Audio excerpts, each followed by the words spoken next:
Welcome to another episode of Crenshaw Corner.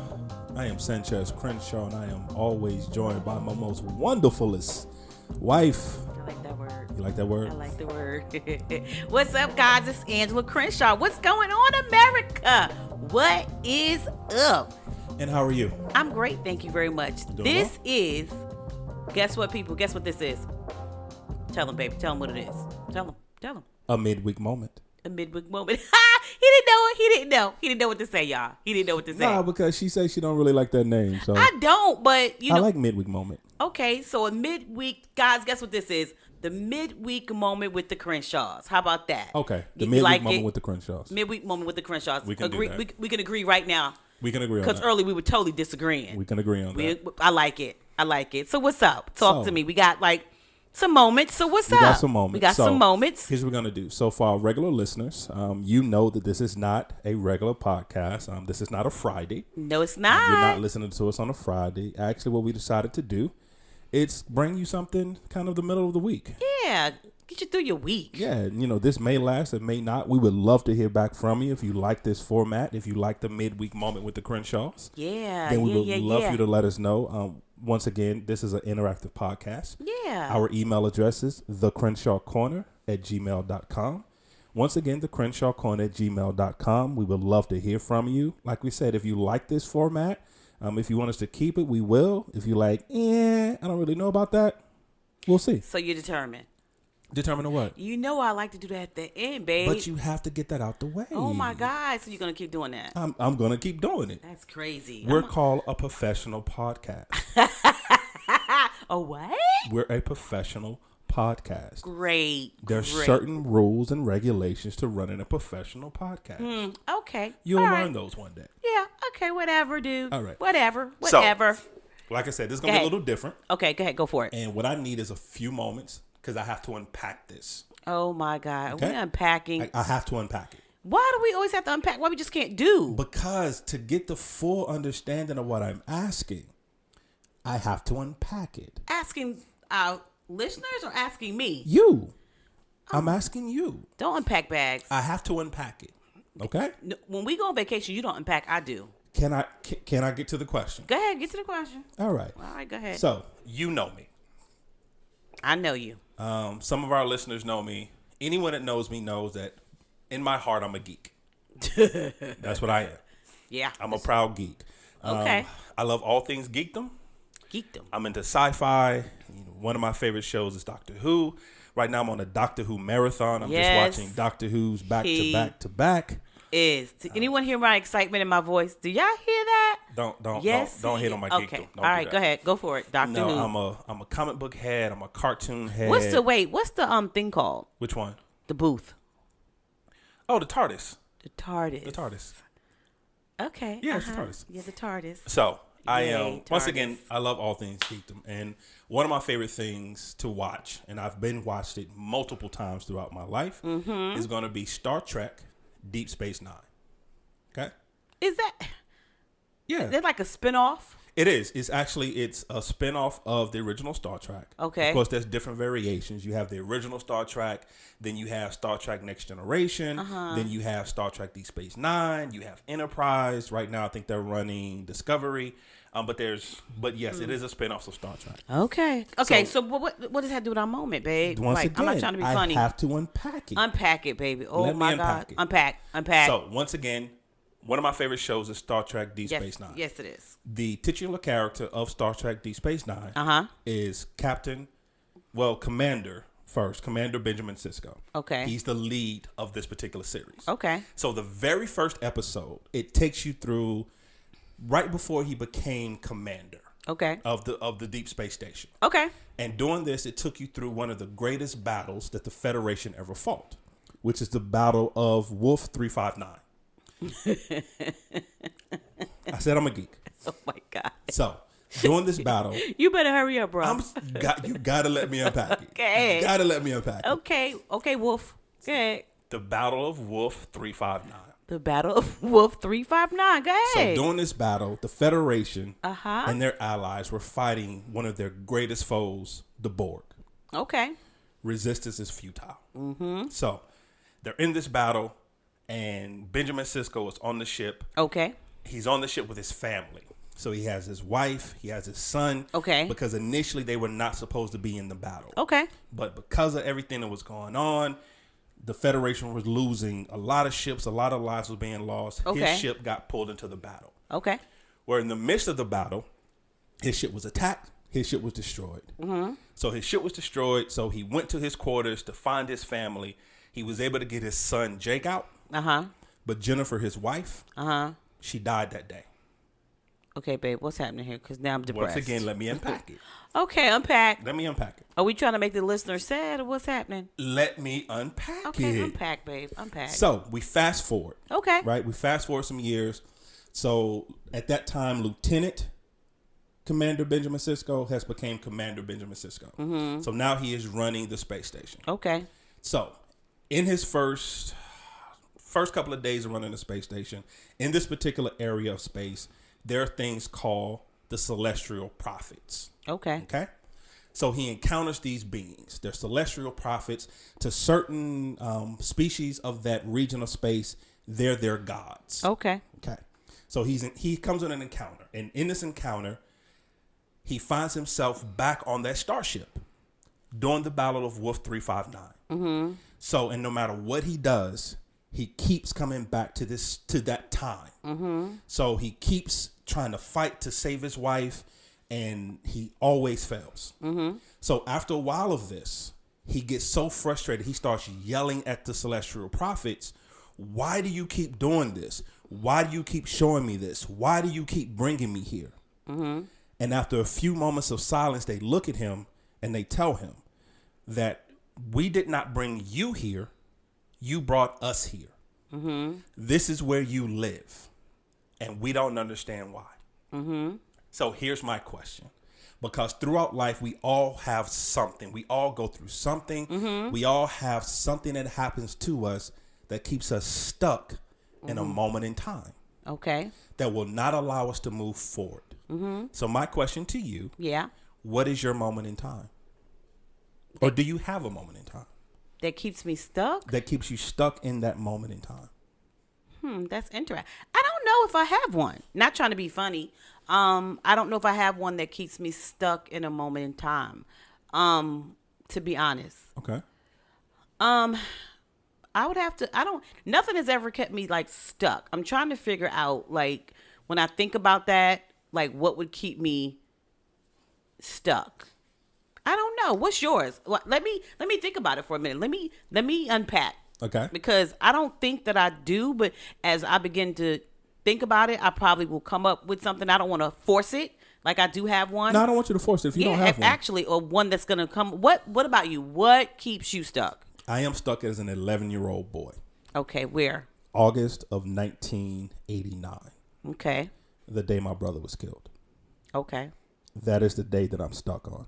That is, if I was ever to encounter a being that could kind of show me my life in that regard, what would be playing for me would be that day. That day that we got the knock on the door, where at that time my brother's best friend came storming to our apartment, banging and beating on the door, screaming at me to get my mother. And when she came out of the back room and screaming, "What's wrong? What's going on?" And he looked my mother in her face and said, "He's gone. Terrence is gone." And at that moment, time stopped. Okay. And it hasn't restarted for me.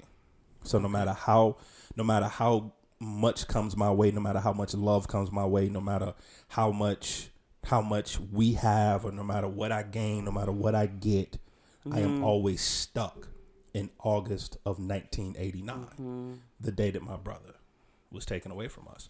So for me, that's my Battle of Wolf 359. That's my day that no matter what I do, no matter how much I try to fight it, that's the day that will always live with me. Yeah. And that's the day that I am stuck in, no matter what I do. I am always that 11-year-old boy who lost his hero, who lost his best friend, who lost everything. Terrence was everything to me. Everything to you. And that day is my day. That day is my Battle of Wolf 359. Got you. So do you have one? I mean, if you don't have one, it's cool. I don't know if I have one. I know where my heart aches. Okay. You know, where I don't replay it in my head, you know, but every now and then if I hear something or see something, it'll come to me, and I could be suppressing it, you know. I think that for me it is kind of like twofold. Okay. Because of course we haven't shared with people or whatever unless you were close to us that I think last month. Has it been a month yet? It's almost a month. We're getting to almost a month. Almost getting to a month where I lost my brother to battling cancer. Yes. My baby brother, and one of my baby brothers. One of our baby brothers, yeah. And you replay it over in your head because you see him fighting it. You see him fighting cancer. You see him never giving up. You see him always smiling. You always see him always laughing. And I think, not saying that I'm stuck, but what I would say that plays over and over in my head, and I think it will always play over in my head because I talked to him the day before. Right. And I remember him crying and him saying, "Hey sis," he was like, I'm so tired. And I was like, "Well, what's wrong? They give you medicine?" And he was laughing. He was like, "Yeah, I'm high, I'm lit from the medicine that they're giving me." They gave him some good drugs. Yeah. So he was like, "I'm high, I'm lit from the medicine." And then it went quiet. Right. And then I remember him crying and saying, "I don't know what to do. I can't even hold my spoon to eat." And then he said, "I'm tired." And I said to him, "Are you I said to him, "Are you I asked him, I said, "Are you tired?" And he said, "Yes, sis, I'm tired." I said, "Then get some rest." And he was like, "Yeah." And I said, "Yeah, get some rest." And he said, "I love you." And I said, "I love you too." And then the next day he died. Right. So the part that I play over in my head, I don't think, again, it doesn't keep me stuck. Or maybe right now I don't want to think that it keeps me stuck. It was as if he was asking me for permission to go. Right. And when I said, "Yes, get some rest," I didn't think in that manner. I went like, "Okay, go to sleep." You know what I'm saying? Like, get you some rest in that manner. But he was tired. And it seemed like once I said, "Get some rest, it's okay," he said, "Yeah." I said, "Yeah." That he took his wings, you know? So I think that because it's still fresh, you know, I watched him battle for we watched him battle for like a year and a half. About a year and a half, almost yeah. a year and a half with cancer. And you just watch people go through that kind of battle in your head, and you wish you could do something different or said something different. But I don't feel that way. I think that I said all I needed to say to him. You know what I'm saying? Right. I loved him all that I could love him. I respected him. I encouraged him. I cheered for him. But it's just that one part, like, was he asking my permission? And then when I said get some rest, was that his okay I got you. to do to go home? You know what I'm saying? To go with the Lord. So it's just stuff like that. But I don't know. We can probably people will probably, you know, email us and be like, "Yeah, babe, you stuck in that moment." And it's still fresh. It's only been a month. Yeah. You know, it's only been a month, and we haven't shared it because it's still fresh. It's still fresh. But I think also, like, going back to Benjamin Sisko, a lot of the reason what kept him in that day is because there was a lot of guilt behind the event. Got you. It wasn't his fault of the battle, but he felt as though it was his fault that his family was put in that situation. Right. Even though he was a soldier and he signed up for the Federation and this is the life they chose, he felt like it was his fault for putting his family in that situation and losing Jennifer on that day behind his actions.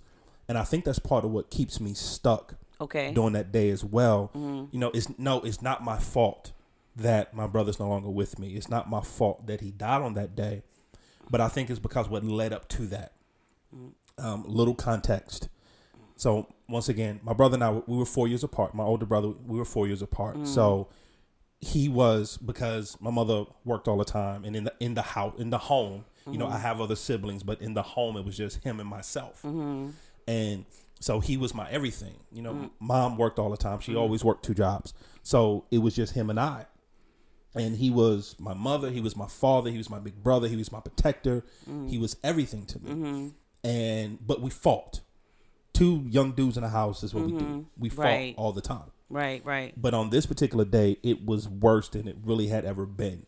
To the point because our neighbor was really good friends with my mother. And we got into it so bad that the neighbor called my mom at work. Right. And she had to come separate us. And so she came home. She took time off work. She came home. She got me. And she took me to my grandparents' home, leaving my brother home. Because he was the oldest. Right. At that time, he was 16.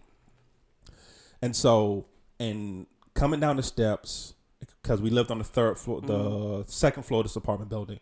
So coming down the steps, and he came outside, and he had this look on his face. And, he's like, he asked me, like, well, where are you going? And the last thing I ever said to my brother, verbalized to my brother, was somewhere you're not. And I said it very angrily, and I said it very bitterly, and I said it very mean, and I spewed it at him. And said it very casual. Yeah. It's like somewhere you're not. Right. Not knowing that those would be the last words that my brother would ever hear me speak to him. Right. And I think for me, because that's the way, even though we had the relationship, even though he knew I loved him and I knew my brother loved me, but those were the last words that I spoke to him. Right. And I think knowing that part, that those were the last words that I verbalized to him, and then after that, never seeing him alive again. Yeah. And I think for me, because of that, that 11-year-old guilt is why I'm stuck in that moment of, I just want to tell my brother, and I want him to be able to hear me on how much I love him. Right. And how much he means to me. Because honest to God, he was my world. Yeah. He was, I'll never forget, shortly before he passed away, I got really, he was really sick. He had the flu. I mean, he had like 100 and some odd fever. And this was during the winter. It was freezing outside. And he stayed home from school because once again, he had the flu. And my brother, I was on my way out the door to go to school. And my brother got up. He put his clothes on and he walked me to the bus stop. He hasn't done that since we were little kids because, we only went to school together for small amounts of time because of the age difference. Right. But he got up, sick and all. He wrapped up and he walked me to my bus stop. And he stood there the whole time until my bus came. And even when my bus was pulling off, I looked back and he was still just standing there, just looking at me go. Right. And that's what the kind of stuff he used to do. But do you think, I think that God is so good. You know what I'm saying? He's so good the way he does things. And of course, in our flesh and in our feelings, we don't feel like it's good at the time. Right. But those are the memories that you have to hold on to.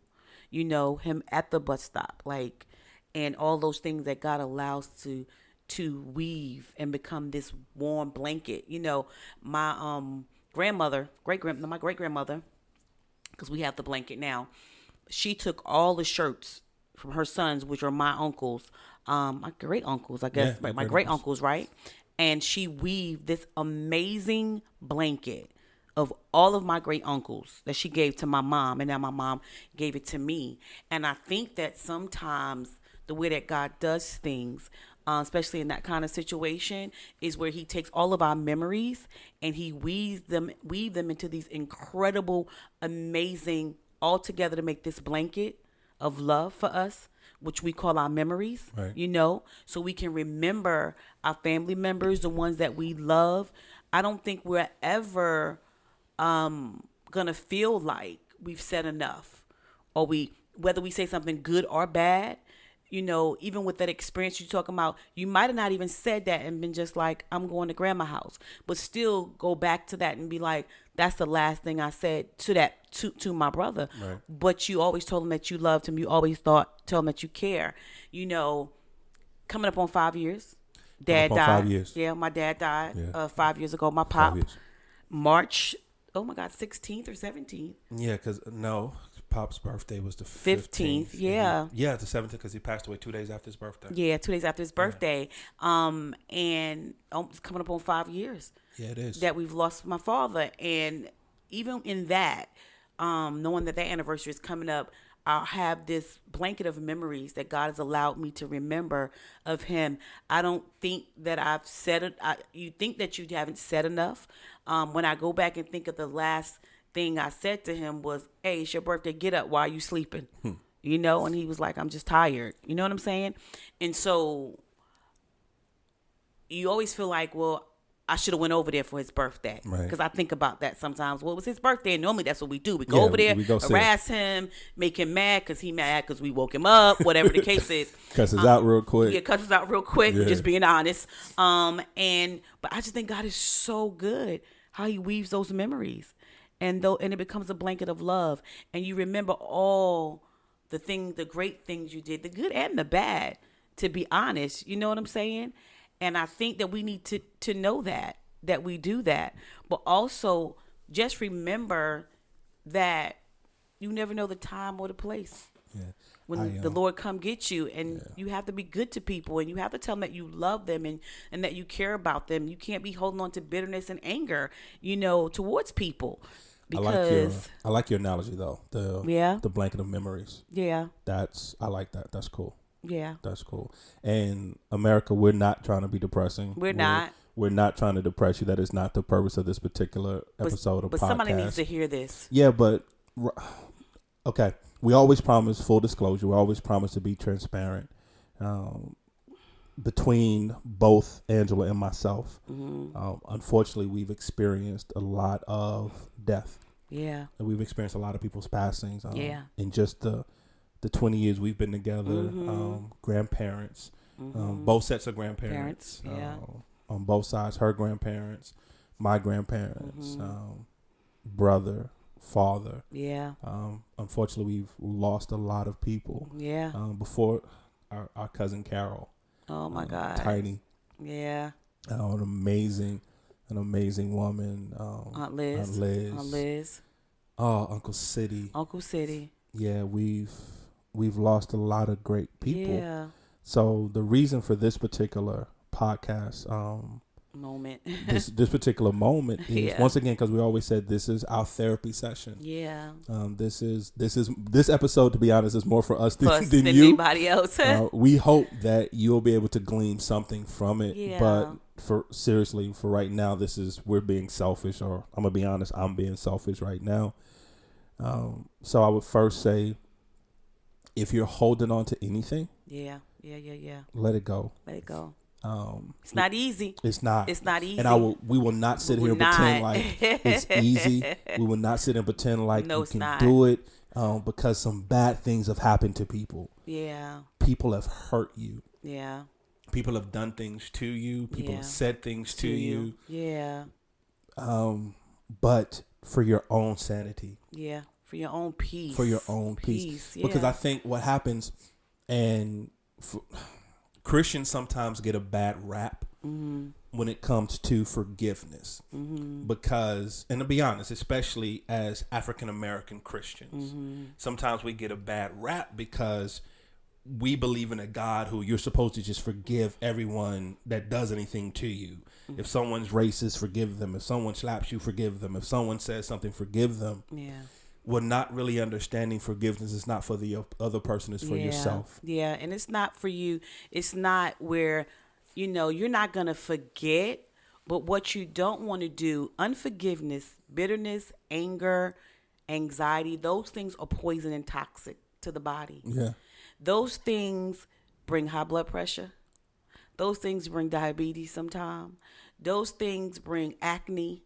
Like if you really think about crazy stuff in your body, and it's toxic. And so we're not saying that it's easy. We're not even telling you how to do it.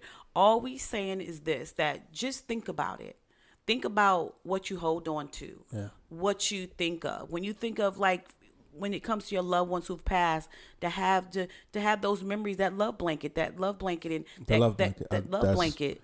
And actually, that's going to be the name of this episode. The love blanket. Love blanket. That is the name of this episode. Yeah, and cover yourself with that love blanket of memories. That's what you want to do. And if someone's hurt you or did something for you, again, we're not saying you can go to him and like, I forgive you. You do it however you think you need to do it, but just do it for yourself, because you just heart disease. All things stem from holding on to things that are not good for you, especially emotions. Yeah. There's a quote, and forgive me for not remembering at this moment in time who actually said it. Right. But it was paraphrasing. Unforgiveness is like taking poison and hope that it kills the other person. Yeah.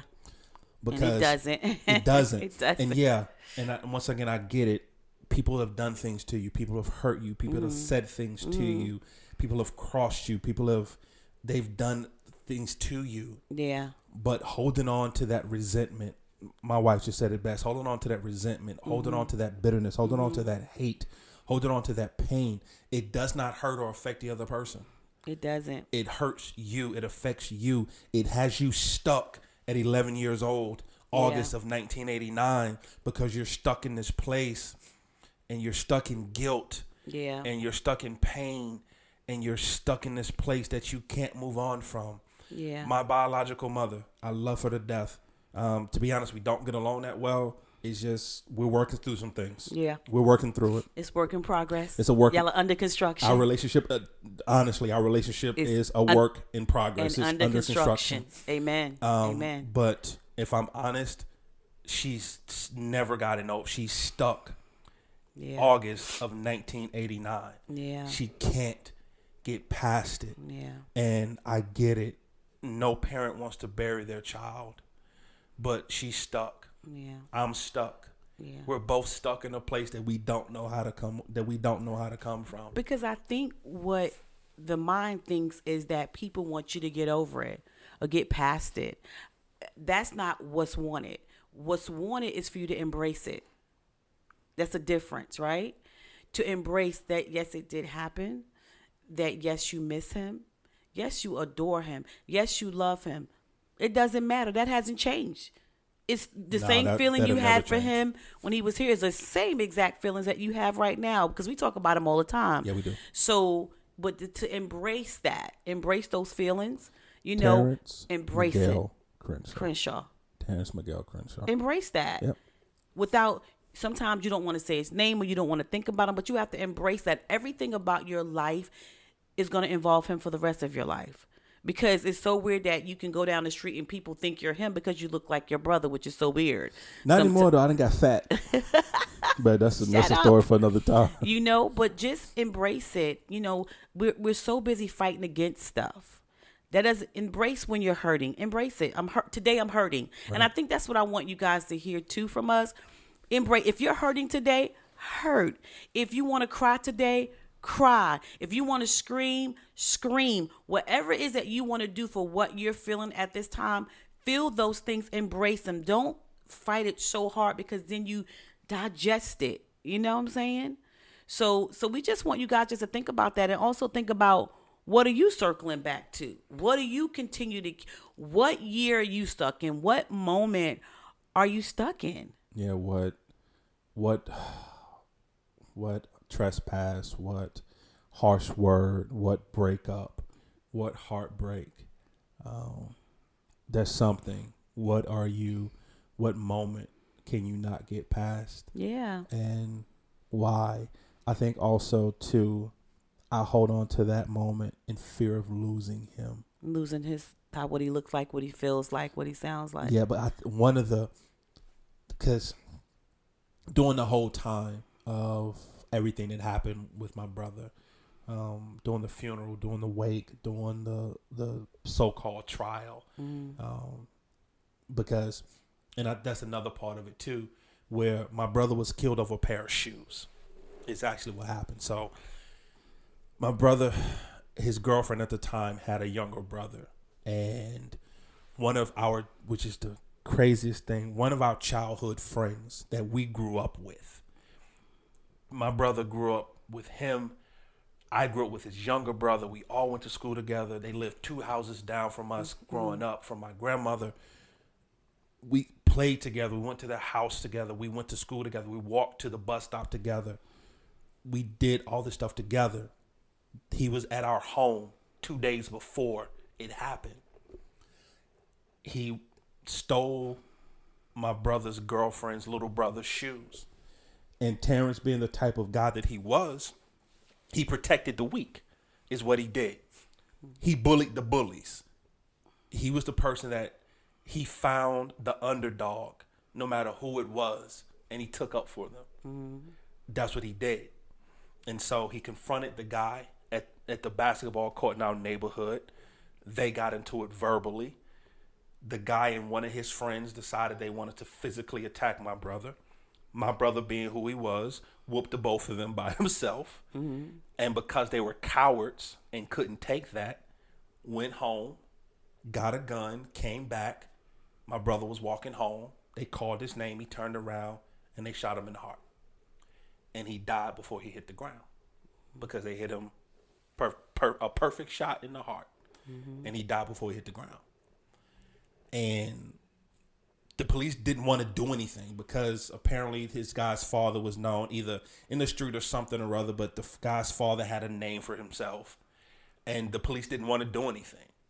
And they finally went to trial. My parents wasn't even made aware of when the trial was going to be. They held the trial without any of my brother's family representation being there. Mm-hmm.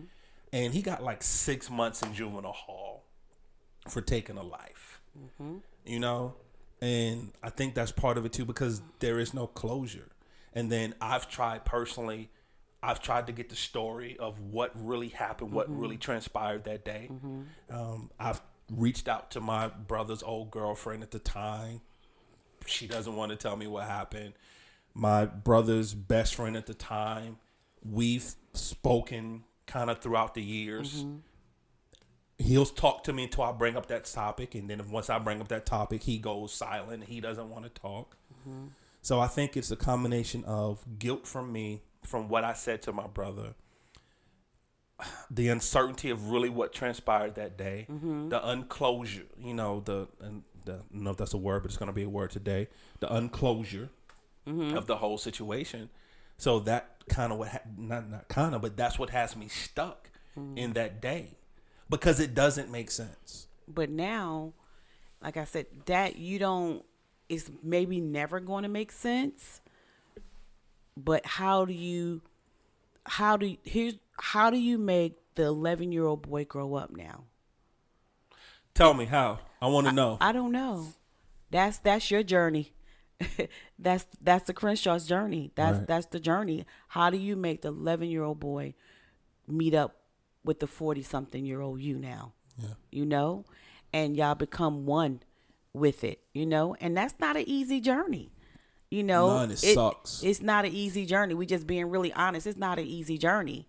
So we're just asking you, here's your homework, I guess. We're giving our homework. We're giving our homework. We're giving our homework. Here's your homework to see where you're stuck at. See if where you are that you keep circling back to that area of space that of unforgiveness or anger or mad or the woulda, shoulda, coulda, because it doesn't necessarily have to be Sean died. It could be a relationship, a marriage, falling out with your children, not speaking to your seasoned parents. It could be so many different things. And ask yourself how you got there, and is it worth it? And is there a way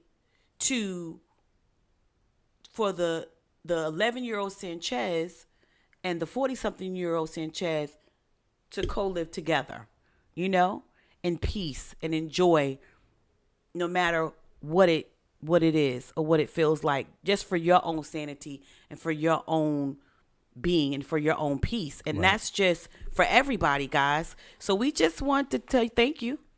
Thank you for listening to our therapy session. There's someone in the background going, this was not a moment. Nah, but this was truly a therapy session. It was a therapy session, but it wasn't a moment, but it was a moment for us, a moment in time. We hope that we blessed you. I hope our journey blesses you. Email us. Let us know what you think. We love you. Give them the email address. Nope, not going to do it. That's your job. the Crenshaw Corner Uh-huh. at gmail.com. .com. He's just trying to be funny. Once again, the Crenshaw Corner, all one word, at gmail.com. Yes, it is. And guys, we'll see you on Friday. In America, welcome to our journey. Welcome to our journey. Love you guys.